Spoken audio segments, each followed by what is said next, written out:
আপনি? মাথা ঠিক আছে আপনার?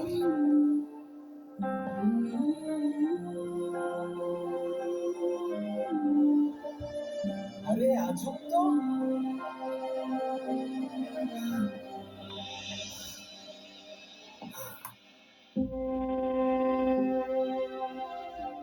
কি সমস্যা কি আপনার? কি করছেন আপনি?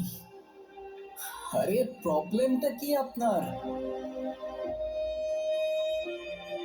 আরে কিছু বলছেন না কেন? মাথা ঠিক আছে আপনার? কি করছেন আপনি? দাঁড়াও, সরো, নড়া দিও না মা। মনে করেন পাগল নাপতে নাকি দেই। আপনি? মরতে যাচ্ছিলেন কি জন্য? নাও, একে তো এত বড় একটা বোকামি